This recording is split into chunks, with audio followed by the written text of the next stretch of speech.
Hello दोस्तों, कैसे हो आप सभी। आशा करता हूँ कि आप सभी ठीक होगे। आप देख रहे हो अपना चैनल RMT ट्रैवलिंग। तो मैं हूँ आपके साथ रोहित मेहरा। तो आज हम बात करने जा रहे हैं कि क्या हंगरी का वीज़ा अप्लाई करते वक्त क्या हमें बैंक स्टेटमेंट लगाना ज़रूरी है। ठीक है, आज हम इस चीज़ के बारे में बात करेंगे। और दूसरा जो टॉपिक है कि क्या हम हंगरी में आके काम चेंज कर सकते हैं या फिर सेल्फ एम्प्लॉयमेंट में अप्लाई कर सकते हैं, तो उसके बारे में भी हम बात करेंगे। तो सबसे पहले हम आ जाते हैं अपने जो मेन टॉपिक है बैंक स्टेटमेंट को लेकर। ठीक है, तो बैंक स्टेटमेंट का भाइयों ऐसा है कि जब आप वीजा अप्लाई करते हैं तो ठीक है, वो हंगरी वाले देखते हैं कि इसके पीछे बैंक अकाउंट में कुछ बैलेंस है। जैसे कि हम इसे हंगरी का वीजा मिल जाता है और यहाँ पे कंपनी मान लो 1 महीना या 2 महीने तक काम नहीं दे पाती। ठीक है, कि आप अपना खर्चा खुद उठा पाओ खाने का। ठीक है, या फिर कुछ भी हो जाता है, मान लो तबीयत भी खराब हो जाती है, कुछ भी लगा के चलो आप, इस वजह से आपके अकाउंट में कम से कम जो स्टेटमेंट में लगता है इंडिया का 2.5 से 3 लाख होना बहुत जरूरी है। ठीक है, तो कई बार अगर आप स्टेटमेंट नहीं लगाते तो इसकी वजह से आपका वीजा रिफ्यूज भी हो सकता है। ठीक है, रिजेक्शन भी आ सकती है, ये भी इसका स्टेटमेंट ना लगाने का बहुत बड़ा कारण है। ठीक है, एक चीज तो ये होगी। और जो भाई बोल रहे थे कि क्या हंगरी में आके हम काम चेंज कर सकते हैं, देखो भाई, अगर हंगरी ने वैसे तो अब ये रूल बिल्कुल ही बंद कर दिया कि आप हंगरी में आकर काम चेंज कर सकते हैं। ठीक है, तो अभी मेरे कुछ दोस्त थे, उनके साथ भी, और खुद का एक्सपीरियंस भी है, खुद के साथ भी हुआ है। ठीक है, तो कंपनी चेंज की थी, मैंने भी की थी। ठीक है, और जो मेरे 3 4 दोस्त थे उन्होंने सेल्फ एम्प्लॉयमेंट में किया था। ठीक है, जो बिल्कुल रियलिटी बता रहा हूँ मैं आज आपको।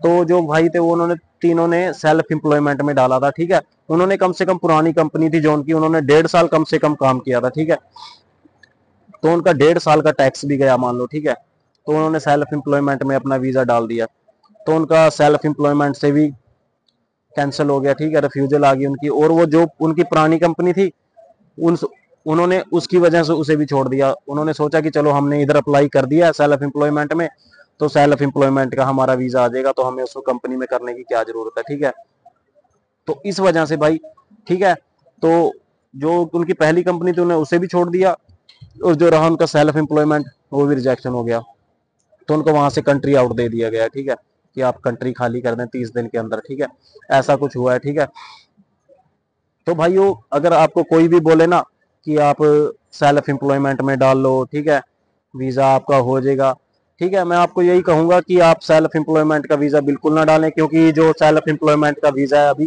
ठीक है ना, वो सिर्फ जो अपने स्टूडेंट भाई आते हैं सिर्फ उनके लिए है, उनको मिलता है थोड़ा सा। बाकी अब नॉर्मल बिल्कुल ही बंद कर दिया इन्होंने। ठीक है, बिल्कुल ही खत्म कर दिया मान लो सेल्फ एम्प्लॉयमेंट का।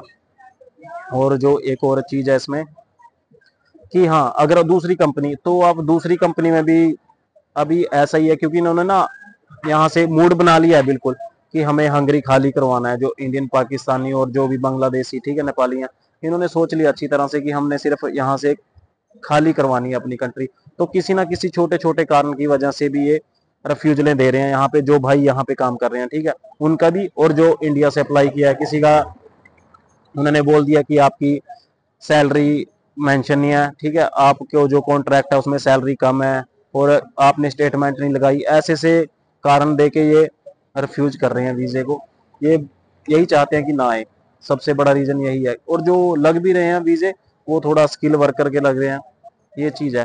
तो भाई आपसे यही बोलूंगा कि आप सोच समझ के, खुद का दिमाग लगा के, किसी की बातों में ना आए।